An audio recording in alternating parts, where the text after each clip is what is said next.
What's up, guys? I have my glasses right here, but if I put them on, you can see my ring light. I already told it myself, but it looks kind of tacky, so I'm just like, let's just keep them off. Today, I want to talk about how um, sexual trauma influences or affects your sex life, right? Now, first, I'm going to start off with like the side effects, kind of psychoeducation when it comes to people who have trauma regarding sexual assault. So, for a person that has been sexually assaulted, they're going to experience a lot of guilt and shame when it comes to having sex. Their sex experience is going to be a lot different because sex to them was a means of, it could have been a means of just surviving. You know, they could have had an experience to where they were controlled with sex. You know, no, I shouldn't say sex, I should say rape, because that's what it is, and molestation. They could have been shamed to be silent, and sex is supposed to be enjoyed, and they totally missed out on that because it was used for them as a means of control. And, they grew up hating anything that has to do with sex because it reminds them of the person that took advantage of them, right?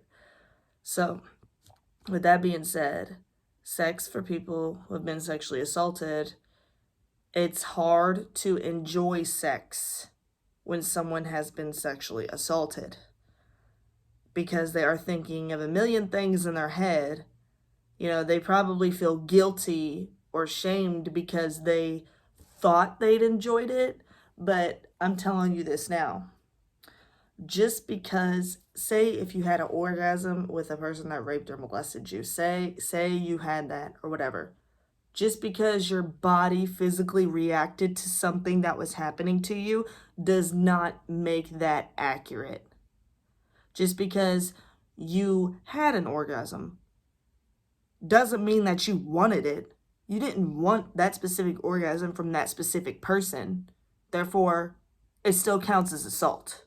You didn't want that. It is not your fault that that happened. So, for a person that's been sexually assaulted, they're going to grow up, differently. They're going to start viewing things differently. They're going to get more of a jaded mindset when it comes to sex because as far as they know, sex is shameful, sex is bad, it's dirty, they're silent, they're shamed into being silent because no one's ever going to believe you, right? Well, and I'm speaking from personal experience and professional experience. I'm not a sex therapist. I'm just a regular schmegular mental health therapist. So, with that being said, this is how I found that helps me communicate during sex. I'm not going to get all into the nitty gritty, some of it, but I feel like this will be helpful for people who have been sexually assaulted and they're trying to enjoy sex, but they don't know how because for them, sex is always such a taboo subject, and for them, sex has never been enjoyable. Well, when I was learning myself, let's just say that, when I was having sex with people, okay, I would have to drink a half of a fifth of E&J before I had sex because I did not want to think about anything because I was trying to have sex so I can hopefully forget about the trauma that I went through. And you can't do that because that's going to bring more trauma on you. Just because you have sex with somebody else does not mean you're going to forget about what happened to you. So, no, it's not going to work. So, you have to, process through your own trauma and don't be adding more trauma onto you. Okay. How do you do that? Well,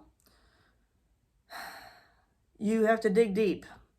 And it's not going to be fun. It's not going to be easy. But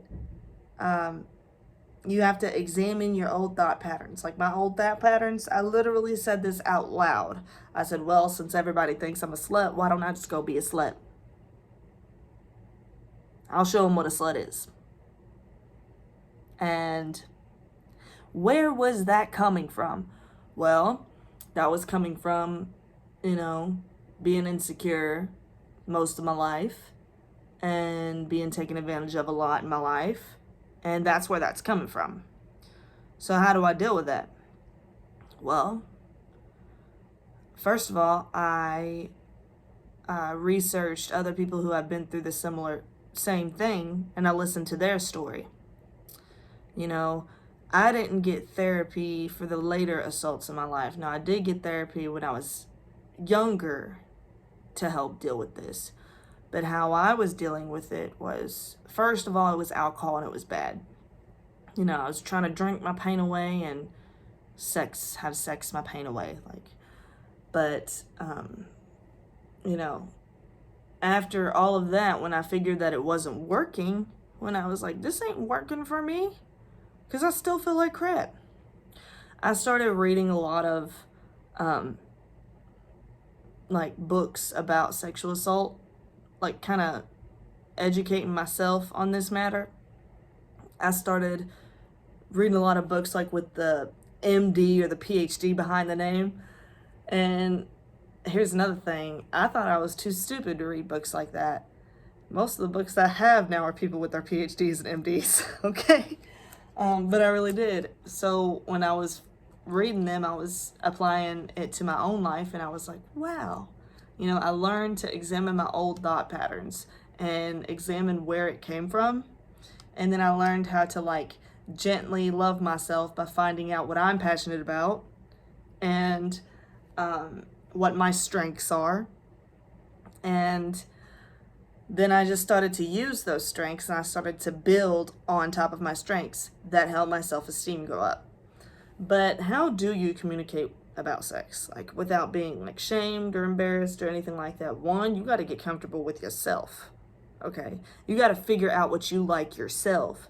Because when you're sexually assaulted, or you just have bad experiences with sex all around, chances are you wasn't even trying to please yourself. You was trying to please that other person. And I'm not talking about assault. Well, sometimes with assault too, because it could be, a form of trying to survive. But, for me, when it comes to sex, I thought that, masturbating was horrible.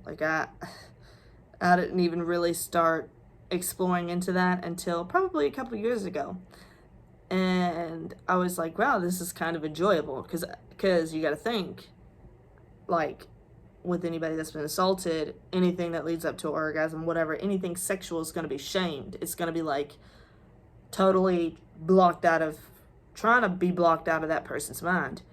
But when I started exploring my own sexuality, you know what I'm saying? And it isn't just physical, it's mental too. Because I started reading these books. Yes, I love to read. I started reading some Laurell K. Hamilton's books on vampires, lycanthropes, and just kind of fantasy, that type of thing. And they had sex scenes in those books. And it wasn't like a normal human sex thing. It was more like vampire, lycanthrope, humans, orgies, stuff like that. And it was my first time ever, even reading anything like that, or because I don't watch porn. No. So, but how they were describing it, it was turned me on. Okay? And I'm just like, well, they seem to be enjoying themselves. Why can't I enjoy myself? So I kind of removed the stigma a little bit, or removed some of the shame, because I read, even though it wasn't based on reality, I read that other people enjoyed this experience, and it was very descriptive. Yes, I do not recommend children reading those books, God no, but for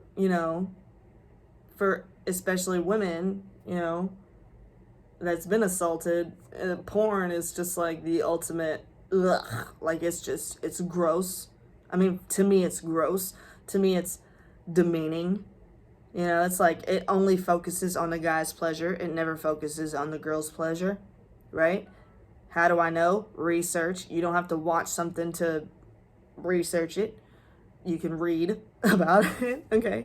But no, I do remember walking in on, this was in college. I walked in on a group of people watching porn together, and it was like more than 10 people watching porn together. It was in my ex-boyfriend's house, okay? I walked in the living room with my little self, and I was like, what y'all watching? And I looked at the TV, and it was just porn. And there, and I'm like, why are y'all watching this? What is going on here? And then they're like, oh, Carissa, we're just watching it because we're teaching, we're teaching our girlfriends, like, pretty much how to have sex. Or just, they didn't say it like that, but I do remember them saying something about, oh, our girlfriends can learn from this, or something like that. And I looked at the girlfriends and I was like, you're telling me that you're comfortable watching this with all of y'all together? You like this? And they really didn't say nothing. And I'm like, oh, hell no. So I just left. No, I didn't leave. My ex-boyfriend came in there and said, hey, what are y'all doing? Chris, what are you watching? And he looked and he like just looked at me like, what, you're watching porn? I was like, no, your friends and their girlfriends are watching porn. I just happened to walk in and I don't like none of this stuff. I think it's weird, so I'm gonna go. And that's what I did. I left. Crazy. But, I mean, to me, it's just demeaning. Like, it teaches girls to try to, like, go the extra mile. Ain't nothing wrong with going the extra mile, but it's to the point where it's so fake. It's so fake. And at least in the books that I read, the little erotica type books that I read, at least they were focused on both people's wants and needs and pleasures, like pleasure in both people. But in porn, it just seems like it's pleasure in the man, right? Because it's like, it's just demeaning to him. Like the women doesn't even, it's like not even about pleasing women at all, because you can tell a man wrote that. You can tell. Like, in the little sexy books that I like, it's about pleasing anyone and everyone. Everyone's feelings, everyone's wants, everyone's needs is considered, and that is what turns me on, which is why porn doesn't turn me on, because it's only focused on the men's wants, not the woman's. But that was a little off topic. So, how do I communicate about sex? Well, I'm very open and honest about sex, and sometimes maybe it's to the point to where it might hurt someone's feelings, but I don't care. I would rather tell you the truth and not lie to you than faking an orgasm or faking that I like something when I don't, because I've had to do that before. And I don't ever want to do that again. Faking that I like something when in reality I fucking hate it. Excuse my French. But yeah. I got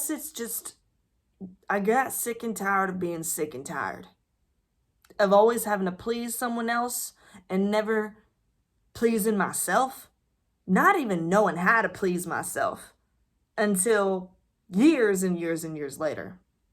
So, some of the things that I might say, for example, say if, and this has happened, so say, my boyfriend, if he would ask me, or he'd be like, you should suck my dick. And maybe I feel like it, maybe I don't. But usually, when someone says you should to me, it just automatically turns me off. I'm like, no, I don't want to suck your dick. If I'm going to suck your dick, first of all, wash your dick. Wash it. Because I'm not putting my mouth on it if you ain't wash it. Okay. Or I would say something like, I mean, all right, but you gotta do a little something, something to me too, if you know what I'm saying. And if he says no, then I'm gonna be like, well, no, I'm not gonna suck your dick then. It's gotta be equal. Equal, okay? That's what I'm trying to say. Like, you get yours, I'm gonna get mine. Like, come on now. We both in this together. We're all in this together. I'll stop. But another example is like, you know how when you're having sex and like you're just kind of in your own thoughts or whatever. I would get in my own thoughts.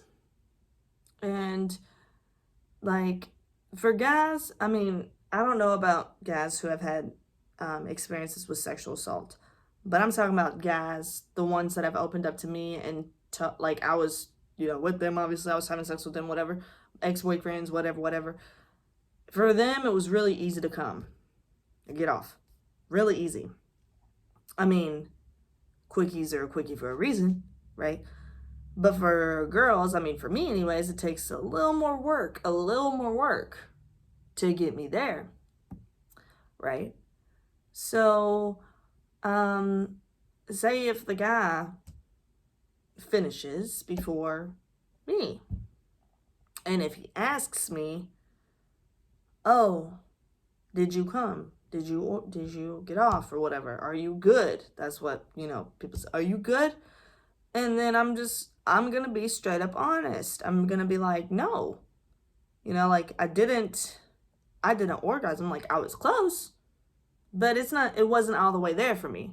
But I mean, I still enjoyed it. And I said, are you good? Yeah, I'm good. Okay, good. Then there you go. See, for me, I don't have to always orgasm to have a good sexual experience. No. Because it doesn't happen all the time. For me, it doesn't happen all the time. I know women that has not orgasmed once in their life. That hasn't got off once in their life. And that's crazy. I feel bad for them. Okay. And another thing is I would never ask someone to do something that I wouldn't be willing to do myself. No. And yeah, like I'm just very open and honest when it comes to having sex, because I figured if anything, if I have to be honest about it, well, I'm honest anyways, but if I have to be honest about something, because like people should definitely be honest about sex, because like they're in that experience too. And if they're not honest, and if they keep faking that they like something which they don't, then they're gonna have a lot more problems in the future, because the person that's not knowing, like say for the guy, for example, if he's thinking, oh, this gets her off every single time, but really it don't, she's just faking it so it'll be done, then the guy's gonna think that he's doing his job and he's pleasing his woman, when in reality he's not. And she's left feeling like unfulfilled, if you know what I'm saying. She's left like, okay. And that might set the tone for their sexual relationship in the future. So like, I may have hurt feelings, and I'm sorry if I did, but for me, honesty is the best policy. Okay, especially about sex. You have to be honest. Have to. Like, if someone's moving a little weird way or whatever, or if it's hurting, you have to tell that person it's hurting. Like, no, stop for a second. I'm gonna need you to stop for a second. Okay, I'm gonna need you to stop for a second, because I mean, that's what I do. I'm not saying you got to do what I do, but I'm saying that if it's hurting you and if you're not having a good time, the point of sex is to have a good time. And if you're not having a good time, you got to communicate that. Okay, stop. Can we change? Can we do a different position? Like, or, hey, turn over, or turn this way, or let's go over there. Let's do this. Let's do that. Let's do all kinds of crazy things. You got to be honest. Because if you don't, you're gonna be miserable and you're not gonna have fun. And here's another thing that I use to cope with my mental state, because sometimes it sucks when you're trying to have sex and you're getting flashbacks of the assault and everything, and that's not fun. You're gonna have to excuse me. I use humor a lot. This is what I do. I pretend like it's a game. Okay. Hear me out. Hear me out. I'll tell the person to close their eyes. Close your eyes. What? Close your eyes. Don't look. Don't look. Or whatever. Right? And I actually saw this as an intervention from an actual sex therapist. Like, I wasn't in sex therapy, but like I was reading about the different types of therapy, and this is one intervention that they recommended to a couple. So what they recommended is have your partner close their eyes. And then it's not even about sex. It's about communication. So what you do is, for the person that doesn't have their eyes closed, you either you pinch, you poke, you lick, you do whatever you want to different body parts. Like say for example, it don't even have to be sexual. Say for example, if you this is gonna sound weird, but if you bit their collarbone, or if you licked their collarbone, whatever, right? And your job is to ask them, hey, do you like this? Yes or no? And the person with their eyes closed can only say yes or no. So it's like, did you like it? Yes or no? And they're going to be like, yes or no. And if they don't answer you, because they might think it's weird, then you playfully, I added this part. This is on me. You playfully smack them across the face. Don't talk. You can only say yes or no. Yes or no. You don't talk other than that. And then they might start laughing. I'm like, slap them again, And then before you know it, it's not even like sexual. It's more of a game or whatever. But then you see how it can turn sexual in the end. That's the goal. And obviously they can open their eyes later on or whatever, but that's just like a way to warm you up and to learn what your partner likes, learn what your partner likes without being like invasive and, oh, you don't like this? Or just being ignorant and just not knowing what your partner likes. That's a way, and you can do it with any part of the body. Like say if you can use your elbow. This is going to sound weird, but you can use your elbow. Say a person likes it when they have a lot of pressure on their stomach. I don't know who would like that, but for example, the person has their eyes closed. Have your eyes closed. Now tell me yes or no if you like this. And jab it into their stomach. I don't know who would like that. But then the person's like, oh yeah, I like it. And they're like, no, get the crap off of me. So but I mean, at least you know for the future, But yeah, that's how I kind of gotten out of my head. And then I got the idea in my head and I was like, okay, so this is a game. So okay, now let's see. And in my head the whole time when I was when I was, having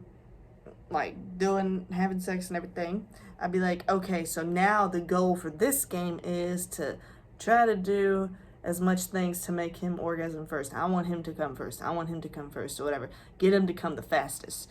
So then at least I wasn't thinking about any of the trauma, any of the sexual assault when I was in that headspace, because it was more of a goofy, motivated mind headspace. You know what I'm saying? It's ooh, let me pull his ear. Oh no, I didn't work. Okay, let me flick his nose. Boom. Okay, I didn't flick his nose. But it was more of in a playful way. And that is another thing that has helped me with sex. So honesty in that game, what is it? What's it called? Sense experience, sense exposure, something like that. I forgot what it was called. Now it's gonna bug me. Sensors, I don't know. Okay, but yeah, so my suggestions, my recommendations, here's what I recommend. First of all, don't try to, if you have sexual like sexual assault experience, if you've been sexually assaulted, like, first thing, don't try to have more sex to erase it, because it's not going to erase it. Start learning things about yourself. Start learning what your likes and dislikes are, not only when it comes to sex, but when it comes to life in general. Like, what are you passionate about? Find out what you're passionate about. Research the crap out of that. And just experiment with different things about what you like and what you dislike. And then eventually, once you get comfortable enough, start doing that sexually. Like what Sensate Focus. Boom, that's what it is. Sensate Focus, the game. Okay.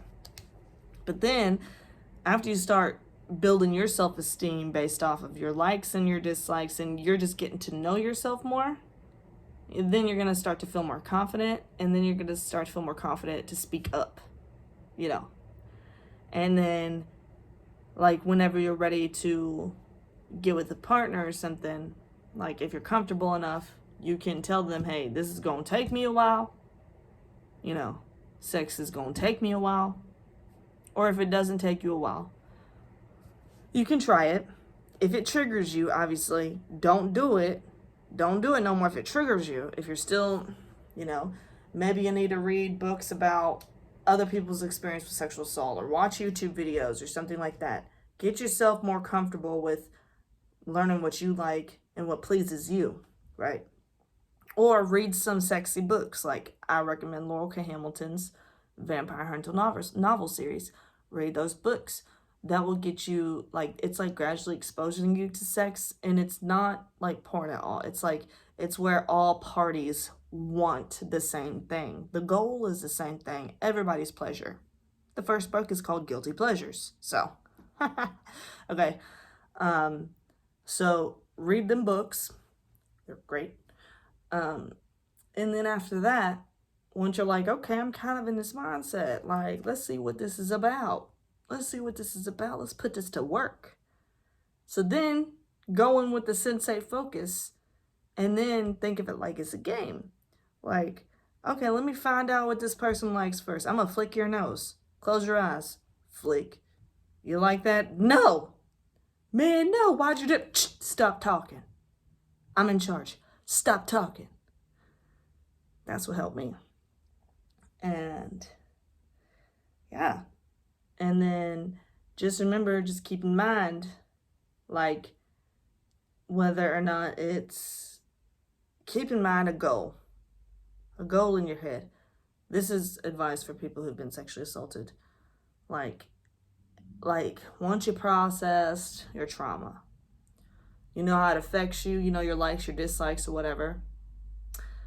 And if you do have sex with another partner, or your partner, or anybody, just keep in mind, you know, hey, sex is enjoyable. Like, this is enjoyable. I enjoy this. I'm consenting to this.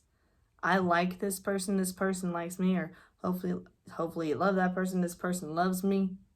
You know, we're having fun, you know, but yeah. And like, it's okay for me to enjoy this. Like, give yourself permission to enjoy sex. Like, accept yourself. Self-acceptance is the end-all be-all. It's the opposite of shame. If you accept yourself as you are not going to feel shame anymore. Because you already know, you accept yourself. Like, this is who I am, and I accept it. You're not going to feel embarrassed or shamed or into being silent or nothing. No.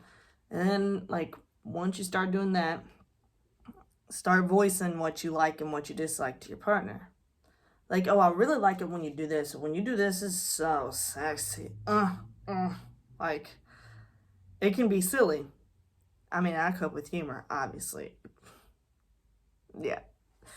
But yeah, so yeah, if you want me to do another video like this, I know this is kind of like out of my comfort zone a little bit, because I don't talk about this stuff. But if you like it, you know, just let me know.